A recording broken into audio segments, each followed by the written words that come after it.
Q&A, which I encourage everyone. If you have any questions, don't be afraid. Just come up and ask. So we'll get started. All right, so AI and diagnostics, bridging code to clinic. As I said, I'm faculty at St. Jude Children's Research Hospital, and these are my disclosures, but the most important ones are here. I'm adjunct faculty here at the Malone Center, as well as a proud alum of the Johns Hopkins Radiology Residency and Fellowship. And just the plug for the Malone Center, I really owe so much of my career and anything that I've done to folks like Greg Hager, Matthias Umberoff, and others at the Malone Center who really helped me find my way at this intersection of medicine and computer science. So let's talk about AI and diagnostics. So it's no secret to anyone in this room that lots of people are excited about AI. You can't open up any magazine, newspaper, or periodical without seeing some mention of it. And this is certainly the case in radiology, where over the past several years, we're seeing literal exponential explosions in the number of publications on this topic. And this is fueled by technologies like large language models, generative AI, which over the past few years have further captured our interest as well as pushed the boundaries of what's technologically possible. And again, in radiology, we are taking big notice with lots of articles and again, just explosions. This is a year ago, and I can only imagine how high it is now. So with this, with the AI revolution, a lot of people in medicine are screaming out hope. AI can help us do all sorts of things, whether it's diagnose our patients better, get through our work list faster, or maybe discover new knowledge that holds the key to finding cures for diseases that have ravaged humanity. But at the same time, there's despair. People identifying these pitfalls where AI, large language models included, can have really unforeseen and negative consequences, like propagating race-based medicine. So where are we in real life? Well, I think that this is illustrative. So this is the Dunning-Kruger curve, and on the y-axis is expectations plotted against time. And usually how it works with any new technology is when it comes out, you have this innovation trigger. It's very early on, and people aren't sure what to make of it. But very quickly, you get this peak of inflated expectations. Like ChatGPT is going to solve all of my administrative burdens. It's going to do all of my data science. But as we get used to it, we realize, hey, maybe these things don't work out so well. Maybe ChatGPT hallucinates. Maybe it gets errors that we're not even aware of. But as we get to know what we don't know, we start to get into this slope of enlightenment that ultimately can hopefully lead to this plateau of productivity. And I think the reality is that this hype cycle restarts, and we're in different phases depending on the technology. Even within AI, when we consider things like computer vision, this is something that's been around for over, well, in its modern form, arguably, over a decade. And this is pretty mature, where we're kind of in this plateau of productivity. When we look to more newer things, for instance, here, well, that box should be on foundation models. That's a little bit further along or early. And then when we look at AGI, this is really on that first slope on its way to this peak of inflated expectations. And when we look to other things like quantum AI, and apologies, the boxes that get a little bit out of place. But again, maybe AI is not after my job after all. But nonetheless, this technology is on a rocket ship. As we're seeing in full force here at the Symposium, there are so many tremendous glimmers of hope of how this technology will transform what we do in medicine. And what I'd submit to you today is that there are so many blue sky opportunities that really can happen at a place like Johns Hopkins, at the Malone Center, where you have this intersection of experts in engineering, along with medicine coming together. And I just want to highlight a few examples that have happened right here at Johns Hopkins through the Malone Center. So the first one here is this idea of virtual imaging trials. So for anyone versed with the FDA or in radiology, we know that usually the way regulation goes is like this. You have an algorithm that's developed, then you choose a cohort, let's say from Johns Hopkins Hospital, you collect the data painstakingly, and you perform a clinical trial where you're asking, does this model perform as expected? Does it perform in a robust manner under different scenarios or in different populations? But as anyone who's done this would know, is this is extremely time-taking. This is extremely laborious. So what if we flipped the script and said, hey, we can develop an algorithm, which people here do tremendously well, but rather than going through this manual process of collecting patients, of going through the headache of IRB maybe and data trust, what if we can create synthetic images that mimic the population that we're interested in? So maybe we want to see how it might deploy on the East Coast or the West Coast, or inner city versus rural. So imagine if we can take techniques like stable diffusion and develop these synthetic images where we can create high fidelity images that are faithful to anatomy, that mimic populations, and just as importantly, can mimic these or simulate these virtual imaging trials. And so this is really cutting edge work led by Matthias Umberoth and Ben Colleen from the computer science department in collaboration with our group at St. Jude. Another example here, as we think about Code the Clinic, we think about, well, how do we move this towards more clinician-facing platforms? And one thing in radiology is this idea of explanations, where a lot of times if an AI says, there's a pneumonia, I want to know, where is it? How can I verify it? And one way to do this is putting a bounding box or a local annotation. But the other is kind of like a Google image search where you say, these are similar images. This is an image that looks like this. This is kind of what is in my prior knowledge. And so this is work that we've done with Chimbing Huang, Suchi Saria, and a few others out in the room. I'll make a shout out to Drew Prinster and Amama Mahmood, where we've asked, how does this actually impact doctors' performance? Because regardless of the underlying AI, I would submit to you that the last mile is about the user interfaces. How do we make sure that it helps the doctor and not annoys them or makes them worse? And then finally, real-world AI deployment. At Johns Hopkins with the Malone Center, there's real cutting-edge work being done where AI is being deployed for things like diabetic retinopathy screening and showing that this can actually reduce health disparities in underserved populations. And so this is a really cool example, not just of AI in medicine, but industry collaboration with this company here, Digital Diagnostics, led by Alvin Liu, one of the directors of the new Wilmer AI Health Center and Malone Center faculty. So with that, I really want to set the stage for the next few speakers, that this session is about moving from code to clinic. We all know about the hope of AI. We've seen some of the despair, but how do we reach that last mile? How do we bridge that gap? And so we've got a star-studded lineup here with Dr.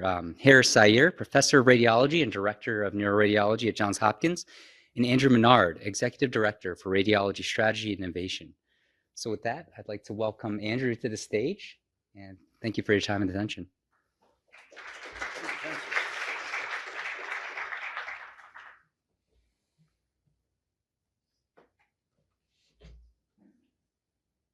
So let's see if I can figure out how to advance my slides.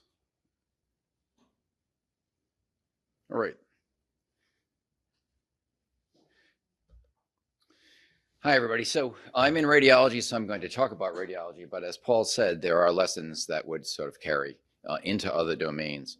But we'll use certainly other things like cardiology, pathology, other image-based stuff. But they'll also even go beyond those kind of domains. So I want to start off with the allure of radiology. So why are there 1,000 machine learning programs? By the way, 970 of them are worth less than nothing. But why are they there? Why was that flow into radiology? Of course, it was digital. There's various sort of advantages of this area of work, but it was a more fundamental thing.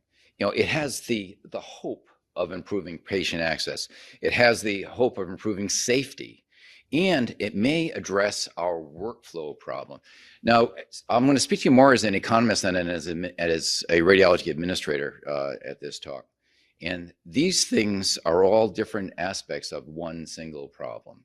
And I wish that Dr. Najjar were still here, but I'll have to meet with him separately, because a lot of the problem that he was presenting to you all was kind of the same thing.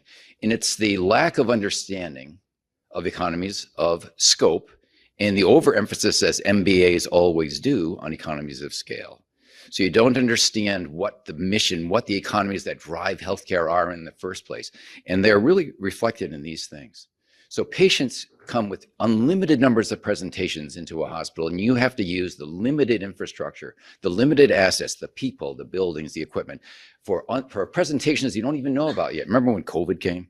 That was an entirely new disease. You have to repurpose. Now, the best tool that we have for economies of scope happens to be the physician. And I know we're supposed to say clinician and everything, but it's really the physician, and it's the cognitive output of that physician. That is what says, okay, you know, I've never seen this before, but I can use my learning, I can use my tools, I can find a way of addressing this patient's needs. So that is a scope-based approach to solving problems. And that is why so much of AI is sort of misdirected right now from our perspective. So going back now to what are the touch points within radiology itself? And it's really almost every part of our workflow, from pre-order, I mentioned order, pre-image, imaging, post-processing, interpretation. I put it in yellow because that's the one that actually matters. That's the one that I said, that is the big area of scope that really is the limiting factor for everything else. Care coordination, revenue cycle, all of those things make it really, we are fertile ground for AI, or we should be. But what are we actually doing? And it's really pretty limited out there. So I've got 3 examples here to show you what we're actually doing. And then I want to talk about why it is so narrow. So first of all, there are things like deep resolve boost. So most of our imaging equipment these days has AI built in, and it's really good. It does simple things. It accelerates the acquisition of images. It sharpens images. It provides better preliminary data for the physician to interpret. Those we're using, those are good. And those also yield some benefits to things like patient access. If we take an MRI that used to take an hour and we make it 20 minutes, we can improve patient access. We get more patients through the machines. We also create burdens that our physicians can't satisfy. So that when I mentioned rate limiting step, it's still the cognitive output of the physician that is limiting what we're doing. Another thing that we did, rapid, it's actually the first one that I worked on within Hopkins, and it really isn't radiology. So that was rapid AI. We put in place a tool that was solving a different problem. And the problem was we were transferring stroke patients to the Comprehensive Stroke Center by helicopter, so very expensive. Occupying the beds, that's a crucial limiting factor, and we couldn't necessarily help those patients. We were transferring the wrong patients and therefore filling up capacity so the patients that could be helped didn't have a bed to go to. And rapid AI is simply a logistics tool that is able to give very basic information that a neurologist or neurosurgeon can look at on their smartphone and say, this one has a better chance of surviving, send the helicopter. And it has worked. So according to Dr. Arrudia, who's doing this kind of work, we've improved our ability to serve our patients. And that's a really simple AI. And that's been in place, as I said, for probably 3 years now. The only one that actually directly goes at cognitive burden, though, on this list that of what I'm showing is the one that says Transpara. And so this is a device that is used for breast screening, so screening mammography, and we've deployed it as a second reader, which means that we still get a human being reading the mammogram as you would expect, but then there's a second reader, and the radiologist can consult with the outputs of AI, and so here, because of the belief that the key generator of value in radiology is the radiologist and the cognitive output of the radiologist more specifically, the metric that we came up with initially for judging whether this was a good AI was very subjective. So the radiologists, we asked them, do you sleep better at night? And when they could answer that question, yes, we saw lots of benefits. So sleep better at night means that their diagnostic confidence has improved. If their diagnostic confidence is improved, then it turned out, and I didn't know what the mechanism of action would be for this, but their inter-colleague consultation time, number of consultations, time spent on those conversations decreased, and they were able to come to us and say, well, we can increase our panel of patients without increasing FTEs, because now they feel they could keep up better with the work. So that's an example. Now, that has real limitations. That's one organ, one disease. So there's the one case where a machine learning tool actually worked well for us. So why so little? And I've already sort of hinted at one of them. The machine learning tools tend to be single point solutions. And that just isn't the problem that our physicians are struggling with. They're struggling with really, remember, scope. You look in the abdomen, there's an unlimited number, almost unlimited number of pathologies and organs and problems and indirect things that you're taking into account. So single point solutions aren't really going to work to solve the problem that we have, because the problem is we're wearing out our doctors. Next is fragmented workflow, somewhat similar to the single point solution. Are you going to turn on, okay, I'm going to turn on AI to look at the pancreas. I'm going to turn on AI to look at the liver. I'm going to turn on all of these other AIs. And I'm going to look at all of the outputs of those things as I consider my work. That isn't going to work. That's going to slow you down. That's going to make life worse again for the physician. And then from the administrator's point of view, there's a lot of cost to all of those things, and there's a negative ROI. Our physicians are going to move slower. They're going to be more worn out. They're going to be very dissatisfied, and we're going to have burnout. So those things simply didn't work. And then we have the hype cycle that we have to battle against. We're always getting, even, by people within the health system, why aren't you doing more? Why haven't you implemented all of these things? I took this slide. This is from November 19th when Jensen Huang appeared with Elon Musk at the Saudi investor conference in DC. And he said two things that were just wildly wrong as part of that hype. One is that the AI has led to more employment by radiologists. That's crazy. And then we haven't lost any radiologists. The demand for radiologists far outstrips the supply. But also that he says radiology has largely become converted to AI-driven radiology. It's 2%. So he's just making stuff up. Luckily, Greg Nicola from the ACR, he's the chair of economics for the ACR. He published a nice short statement, so you don't have to rely on me for saying that what Jensen Huang said was just completely wrong. But that's what we face in the marketplace. So I'm going to end with what AI might actually bring value. And I'll give you sort of three examples. One is a curated set of AI machine learning tools that attack the sort of never events. So that is the only thing that has been sort of widely used in the marketplace. There's one company that dominates that area for now, which is ADoc or AI Doc. And they've got about 1,500 sites, but they did a deal with the largest employer of radiologists in the country, Rad Partners. They employ about 12% of all radiologists in the country. But they are using that tool, that sort of tool, to improve productivity and safety. So that one kind of works. Now we have to step into the future, radiology foundation models. And I don't have time to go through what those would mean, but those are generative models that are going to try to read the way a radiologist reads. And the same company, AIDoc, is furthest along. They have filed with the FDA their CT foundation model. And that one has been given priority review and breakthrough status. So we're probably going to start to see some of those, and those could actually help. But the thing that I want to focus on that could directly address the problem that we have is also the most controversial, which is the use of autonomous AI in some radiology use cases. For that one, I actually want to cite the same domain, which is diabetic retinopathy, as a precedent.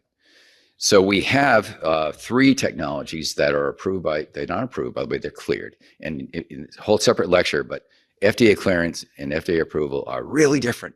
So maybe later we'll talk about that. But anyway, so this one is FDA cleared, and it's able to give a binary output. See a specialist, don't see a specialist. So they really simplify it, and you can get a scan of your retina and no human has to read it, because the output is, you fall into a risk category where you need to see a doc or not. And are there analogs, within radiology that could work like that? I'll also say, so Dr. Liu, who Paul just mentioned as well, and Riza Wolf put together a paper that was in Nature, and it looked at all three of them, and it analyzed those three as a great sort of model for where we might be able to go, at least for me. So where we would like to look, but here's the problem. There is no easy pathway through the FDA. And because we have the Medical Device Act of 1976 to deal with, so 1976, it might as well be 1776. So what we have to look at is other means, and that's why I'm looking at diabetic retinopathy. Can we do something that at least goes down that one pathway where I'm also a recovering attorney. We're really contorting the regulations to be able to do that, but at least it's a pathway. So that's really all I wanted to say to you all. We haven't done as much. People think that there's a lot out there. There's those 1,000 or so FDA cleared ML tools for radiology. They're worth less than nothing. We're not using them. We're not going to ever use them because of the fragmented workflow. Those are not solutions.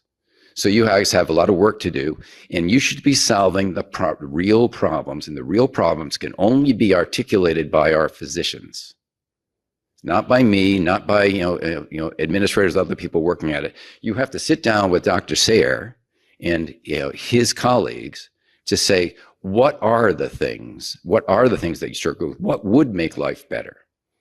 So for the engineers, don't work in the absence of your actual requirement specifier.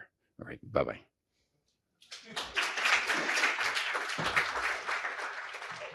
Sorry. And I'm supposed to introduce Dr. Sair. So I have the pleasure of working daily with Dr. Sair and several other of our physicians who are not only great radiologists and great faculty members, but understand where we have to go if we're going to solve these fundamental problems. If we are going to be sustainable as a radiology department, and I think it applies across healthcare, we have to be able to solve these problems. And we can only define the problems and evaluate the solutions with the help of physicians who actively participate in these things every day. And here is one of the lead ones who does.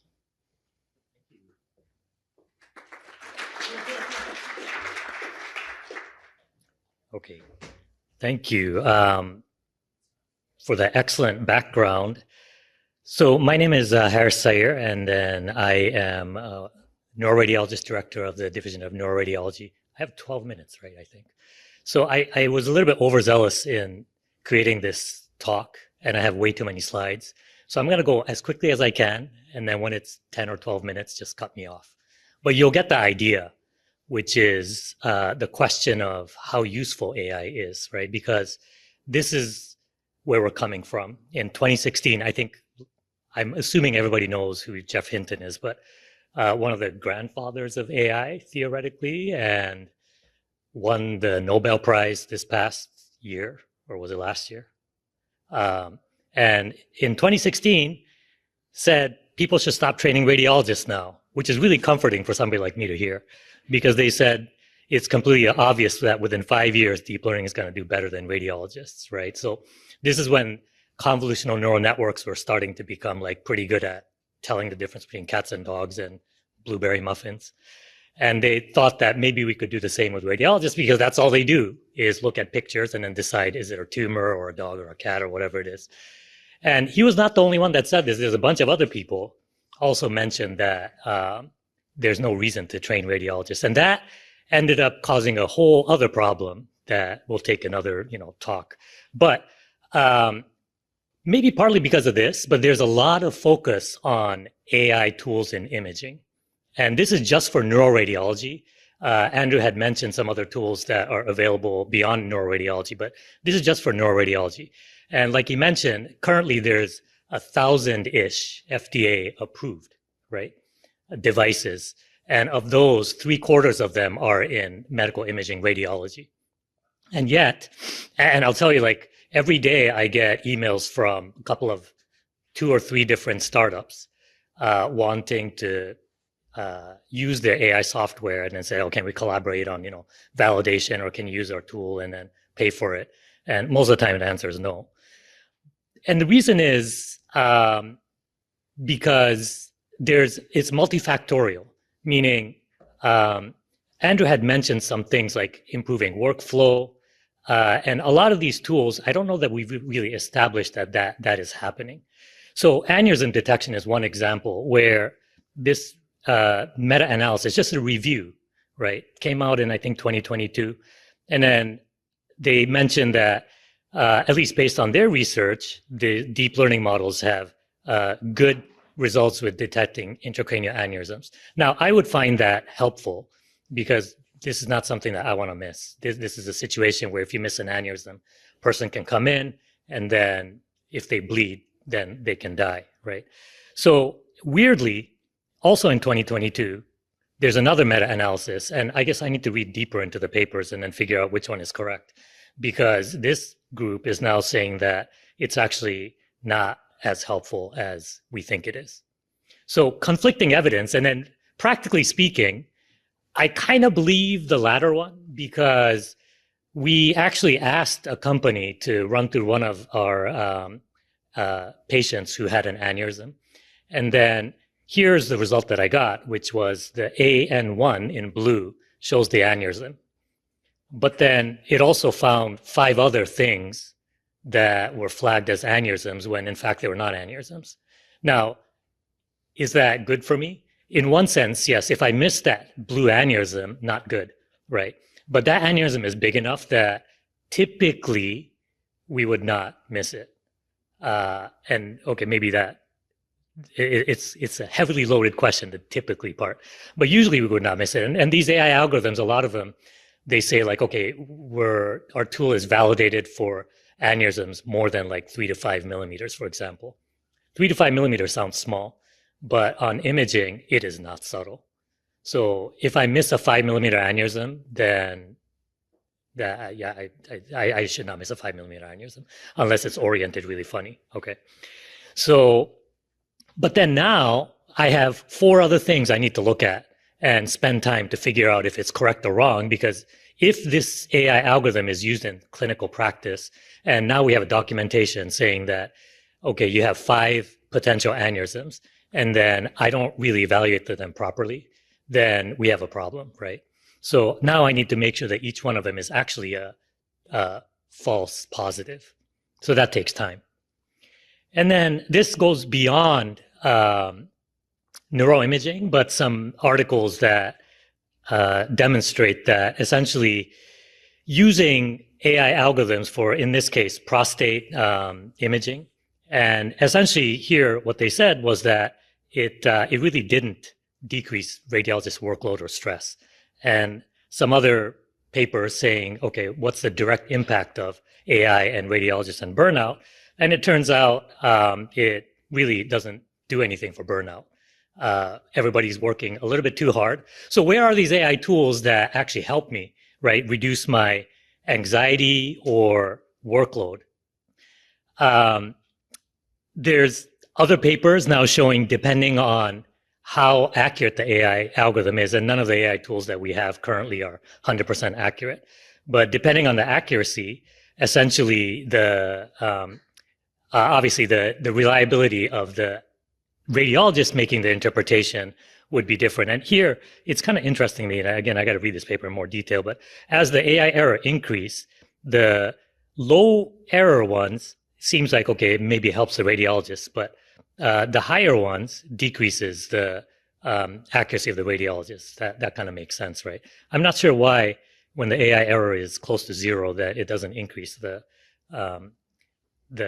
radiologist's accuracy. But what I found interesting in this paper specifically was that a lot of papers or research shows that AI is better used if they're maybe not as highly trained, or they don't have the subspecialty expertise in a particular area. But according to this, it actually doesn't really matter, is that even with many years of experience, the AI tool actually didn't change in terms of the accuracy. And then if, for example, there's using AI, again, the goal is to decrease the amount of time I'm spending on looking at the images. That's maybe, let's say, one goal. But here's a paper showing that if there happens to be more pathology present in the images, then it turns out that the more AI assistants you use, the increased time you spend interpreting that study. And again, I'm not going to add value or non-value to this. Like, is that a good thing or a bad thing? I'm just saying that in this case, it's actually increasing the workload for us. Sometimes how you use the AI tool is also kind of important, right? And then so AI as a concurrent aid, or AI as a second reader. So that's the mammography example that Andrew had showed. And then AI as a pre-screening tool. So the reason why I put this paper in is because they did mention that there's reduction in reading time, and it seems to be helping radiologists. But when you look at the actual studies that are showing this, really quickly, just because of time, It turns out that the data, and same thing over here, meta-analysis of the different research that was done on AI tools for medical imaging. The red demonstrates that there's a high amount of bias in the study itself. So I think Andrew had also referred to this before, but a lot of these studies are not designed well, and yet people are making decisions on that. So there was, when they looked at a bunch of the largest studies, then there was really no good effect. So here is, we'll just skip through this because of time. This is the one that Paul had mentioned. Depending on how you present the information to the radiologist, sometimes that can make a difference as well, whether it helps or doesn't help. And then this is essentially the same information that is from another group showing that depending on how the information is presented to the radiologist, then there may or may not be improvement. And then the last one I think we can skip. Essentially, it's just like the utilization of large language models and then how sometimes if you rely on them, then it can change the interpretation in the wrong direction. So the question now is like, where are we with AI in medical imaging, right? I think what we really need are tools that, number one, radiologists find helpful. There are so many tools out there that I think were developed just because you can do it. You can create a tool for hemorrhage detection, tumor detection, et cetera, et cetera. But does that really help me in clinical practice? Not so much. I want tools that help me with the super boring stuff that I do, and not the actual interpretation, like the repetitive stuff, you know, labeling spine images, like just keeping on clicking. That's the kind of stuff I wanted to do. But more importantly, what we really need to do is to figure out with proper prospective studies how these tools are impacting radiologists to make sure that you're either increasing efficiency or you're improving patient outcome, right? More accurate diagnoses, et cetera, because all of this costs money in terms of financial money, money, but also time. And then so if we're going to invest in something, we want to make sure that the investment is worth it. So that's all I have. Thank you very much.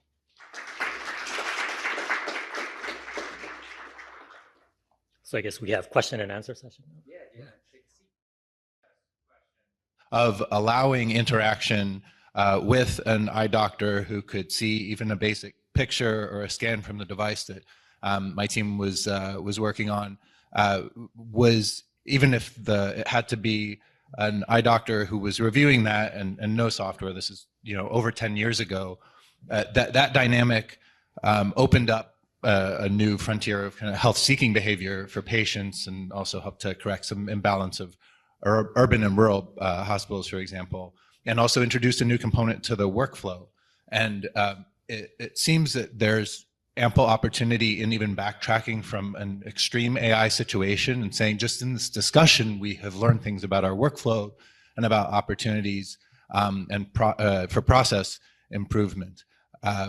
I know that's no fun for the company that wants to sell something new, but are you seeing, and even as the literature evolving from that discussion that AI is prompting, and where we can get to some even just more process-oriented improvements that people can work on? You can say you had thrombectomy equipment's very expensive, but it could be introduced, they thought, more broadly than it is, and then just operated remotely. You still need a physician or someone on hand to be able to, say, introduce the catheter into the access. But that type of technology is also part of what is going on. So that's kind of the combination of robotics and AI, or AI assist.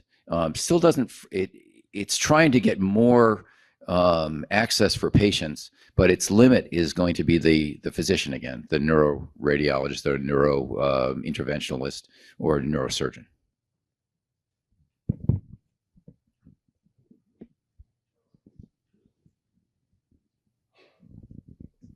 My name is Samhit, and I'm a fourth-year student here, a senior in biomedical engineering. And I wanted to ask, from your perspective as physicians and clinicians, in using AI as diagnostics, do you trust the ability of, in radiology specifically or in other fields, do you trust in its ability to accurately diagnose things that you potentially may have missed or not have missed? Would you trust its ability to act as an aid in that manner, or would you prefer to do it by yourself and have that autonomy? No. So yeah, so here's the thing is that I guess it depends on the tool, but there's some tools that are definitely better than others. But at least from the ones that I am aware of, there has not been a tool in neuroimaging, because that's kind of where I'm focusing, right? There has not been a tool in neuroimaging that I have found that I feel is better than the clinicians yet. Thank you. Yeah, thanks. Yeah, I would agree with Harris that in 2025 in December, it's a flat out no. Part of it is because, as Andrew was saying really astutely, a lot of these companies, they're really worth next to nothing. Like, just someone shouted out, what is the canonical medical imaging radiology use case in AI? Chest X-ray, right? But the reality is chest X-ray, you know how long I look at a chest X-ray? On average, it's probably about 10 seconds. So anything that even a fraction of a second, that is too expensive for me. And if we're thinking about business, right? Physicians, we are measured by these things called relative value units. So literally how much output are we doing per time? So I think that there's often this disconnect between things that are really cool from a research standpoint to things that actually make sense. You know, like the quote, if it don't make dollars, it don't make sense. You know what I'm saying? So I think that that's how we have to think about these things sometimes. But I will say that I think the technology landscape is changing extremely rapidly. Just before Thanksgiving, so after we submitted these slides, one of the company's radiology partners that Andrew described, 12% of the radiologists nationwide, they just announced coming out of Stealth, their own startup called Mosaic Clinical OS, which is basically the next generation of VLM integrated radiology workflows. They also announced a company called Cognita coming out of Stealth from Stanford that they were acquired for $80 million by Rad Partners. And so what is public knowledge is that they're using these things in real life. They're figuring out that process of how do you make this actually make it worth a radiologist's time for that 10-second, 30-second chest X-ray. And so I think that all bets are off, honestly, in the next couple of years. But that's my hot take. So it's a no right now, but I might change my tune by next year's symposium.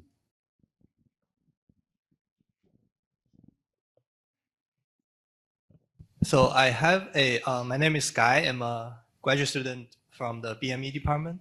So I have a follow-up question to that previous question. That is, what is in your mind one solid evidence that those startups that would need to be able to present to you for you to say that, okay, now this is a point that we accept AI as a helpful workflow integrated in our normal workflows?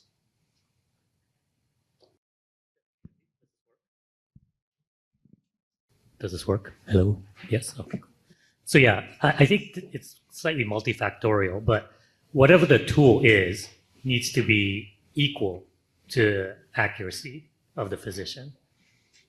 Second thing is it should not decrease or cause more time to use than what I would normally do, right? So it needs to decrease or at least be integrated into my workflow so that I don't have to do too many extra steps. If it's like clicking one extra thing, I wouldn't mind. But if I have to click 3 extra things, then I might mind. And then the cost of it. So then the question becomes, you know, very practical things, but like nobody has money these days anywhere. And if we're going to implement an AI tool, then there's the MBA decision of, okay, if we implement this, then we're going to save the institution this much money, or we need to hire fewer radiologists, or whatever it is. That decision somebody else could make. But for me, practically speaking, if we're going to invest that amount of money, then what is exactly the output that I'm getting in terms of the benefit, right? Can I read more cases? Does it improve patient outcomes because we're missing fewer things? Whatever it is, I just need to know exactly what that output is. And then there needs to be studies demonstrating that. I think a lot of that's lacking right now. Thank you. I also think there's like 2 layers. You got to think about like the healthcare system. So folks in Andrew's purview, where they're thinking about the economics and how do I make this work from a systems level? That I think is tied to like traditional research, like what Harris was presenting. But I think there's also getting buy-in from the end user and the individual. And I think for them, they don't really care about the papers. What they care about is, let me try it out. And I think it's sort of like, you know, when you see it. like for me as a radiologist, when I go to vendor booths at, let's say, the RSNA meeting, when I see a demo, it's immediately clear to me, like, holy smokes, is this actually, like, does this make sense? And I think that that's where you really have to, you have to win the, let's say, the pocketbooks of the system, but you also have to win the hearts of the end users. And I think that all comes down to sort of the, just how frictionless it is to use. I think of it like the iPhone, like why did it kill BlackBerry? Because it was just so freaking easy to use, right?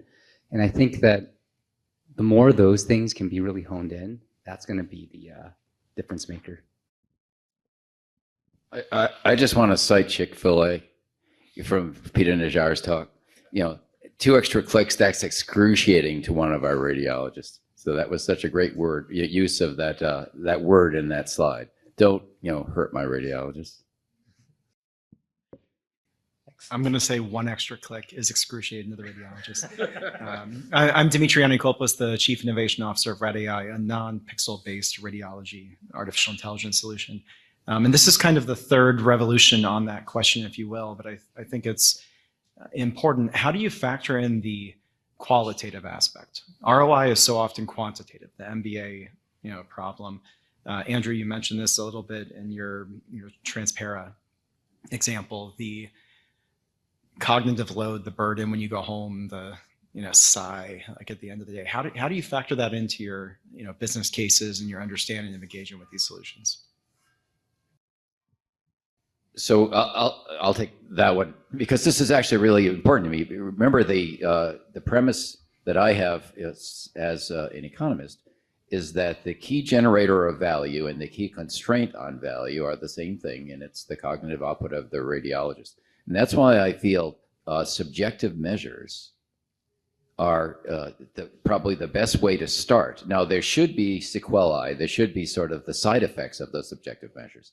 So do you sleep better at night is just a way of saying, is your diagnostic confidence increased? And then we should see benefits from those things. So since we're focusing on, people talk about physician wellness and well-being, or provider wellness and well-being, and this isn't going to nice restaurants or having a team building cruise on the harbor in Baltimore. This is what well-being is can you get through your day and have some joy? Can you feel good about the work that you're doing?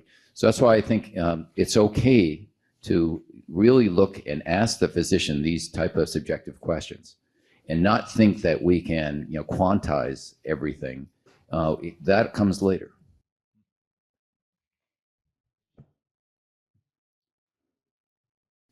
Well, I think that concludes, or how about one more?